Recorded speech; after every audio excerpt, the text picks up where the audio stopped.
اللہ الرحمن الرحیم۔ درس ترمذی شریف آپ کے سامنے حاضر خدمت ہے۔ حدیث نمبر 751، 752، 753 اور 754۔ ان احادیث کو سماعت فرمائیں، حج سے ان کا تعلق ہے۔ آئیے سماعت فرمائیں، اپنے قلوب و اذہان کو منور کریں، چینل کو سبسکرائب کریں اور دین کی اشاعت میں ہمارے ساتھ حصے دار بن جائیں۔ حضرت انس رضی اللہ تعالیٰ عنہ بیان کرتے ہیں، میں نے نبی پاک صلی اللہ علیہ وسلم کو یہ ارشاد فرماتے ہوئے سنا، میں عمرہ اور حج ایک ساتھ کرنے کے لیے حاضر ہوں۔ حدیث نمبر 752، محمد بن عبداللہ بن حارث بن نوفل بیان کرتے ہیں، انہوں نے حضرت سعد بن ابی وقاص اور ضحاک بن قیس کو یہ سنا، یہ دونوں حضرات حج تمتع یعنی حج کے ساتھ عمرہ کرنے کا تذکرہ کر رہے تھے، تو ضحاک بن قیس نے کہا ایسا صرف وہی شخص کرے گا جو اللہ تعالیٰ کے حکم سے نا واقف ہو۔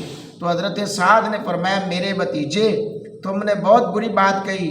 تو ضحاک نے کہا، حضرت عمر بن خطاب نے اس بات سے منع کیا ہے۔ تو حضرت سعد نے فرمایا، اللہ کے رسول نے ایسا کیا ہے اور آپ صلی اللہ علیہ وسلم کے ساتھ ہم نے بھی ایسا کیا ہے۔ حدیث نمبر 753، سالم بن عبداللہ کے بارے میں منقول ہے، انہوں نے شام سے تعلق رکھنے والے ایک شخص کو حضرت عبداللہ بن عمر رضی اللہ تعالیٰ عنہ سے حج تمتع یعنی حج کے ساتھ عمرہ کرنے کے بارے میں پوچھا، تو حضرت عبداللہ نے فرمایا یہ حلال ہے۔ تو وہ شامی شخص بولا، آپ کے والد تو اس سے منع کرتے ہیں۔ تو حضرت عبداللہ بن عمر نے فرمایا، تم کیا سمجھتے ہو، اگر میرے والد اس سے منع کرتے ہوں اور نبی پاک صلی اللہ علیہ وسلم نے ایسا کیا ہو تو کیا ہم میرے والد کے حکم کی پیروی کریں گے یا نبی اکرم صلی اللہ علیہ وسلم کے حکم کی پیروی کریں گے؟ وہ شخص بولا، ہم نبی پاک صلی اللہ علیہ وسلم کے حکم کی پیروی کریں گے۔ تو حضرت ابن عمر نے فرمایا، پھر نبی پاک صلی اللہ علیہ وسلم نے ایسا کیا ہے۔ حدیث نمبر 754، حضرت ابن عباس بیان کرتے ہیں، نبی اکرم صلی اللہ علیہ وسلم، حضرت ابو بکر رضی اللہ تعالیٰ عنہ، حضرت عمر فاروق رضی اللہ تعالیٰ عنہ، حضرت عثمان غنی رضی اللہ تعالیٰ عنہ نے حج تمتع کیا۔ سب سے پہلے حضرت معاویہ نے اس سے منع کیا۔ اللہ اکبر۔ حضرات گرامی قدر،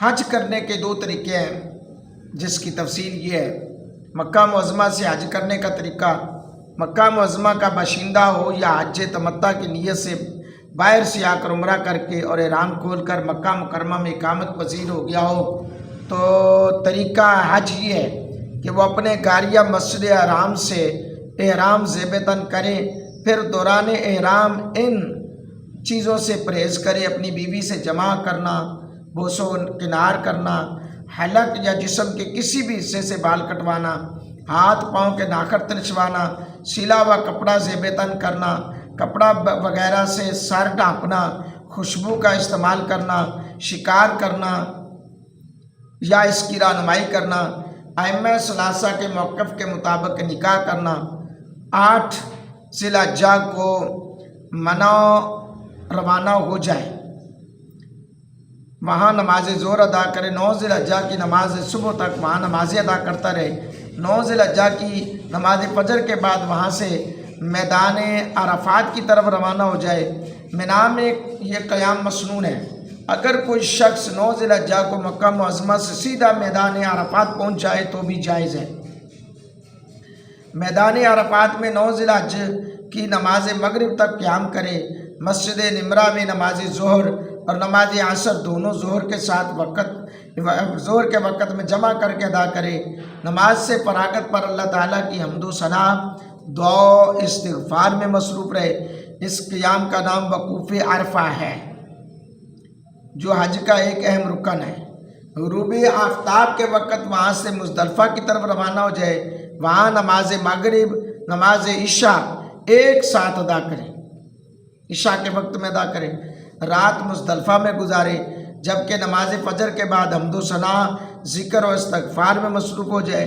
طلوع آفتاب سے قبل وہاں سے منا کی طرف روانہ ہو جائے، منا میں جمرہ و عقبہ کو رمی کرے، اگر قربانی دستیاب ہو تو اسے ذبح کرے، یہ قربانی سنت ابراہیمی ہے۔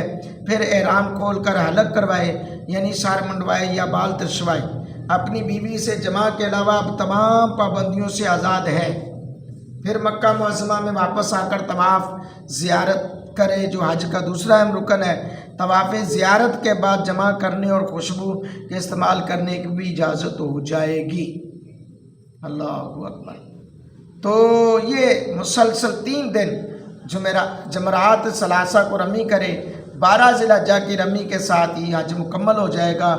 اگر حاجی مکی ہو تو اس پر طواف الوداع واجب نہیں، البتہ آفاقی ہونے کی صورت میں وطن واپس روانگی سے قبل طواف الوداع بھی کرے گا جو واجب ہے۔ آخری طواف الوداع کہتے کہتے الوداع ہو گئے، بڑی مشکل سے ملے پھر جدا ہو گئے۔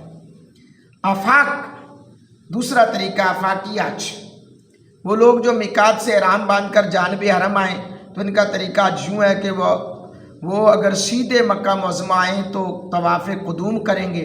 اگر وہ مکہ معظمہ میں آنے کی بجائے میدان عرفات میں پہنچ جائیں تو ان پر طواف قدوم واجب نہیں۔ مکہ معظمہ میں داخل ہونے کی صورت میں طواف قدوم کریں گے، اس میں رمل کریں گے، سعی صفا و مروہ بھی کریں گے، البتہ اسی وقت سعی صفا مروہ واجب نہیں بلکہ طواف زیارت کے بعد سعی صفا مروہ کیا جائے گا۔ پھر حالت احرام میں رہیں گے حتیٰ کہ وقوف عرفہ کر لیں گے اور 10 ذی الحجہ میں رمی کر کے حلق کروا کر احرام کھول دیں گے۔ بعد ازاں طواف زیارت کریں گے اور اس میں رمل بھی کریں گے، جبکہ اس کے بعد صفا و مروہ نہیں ہوگا۔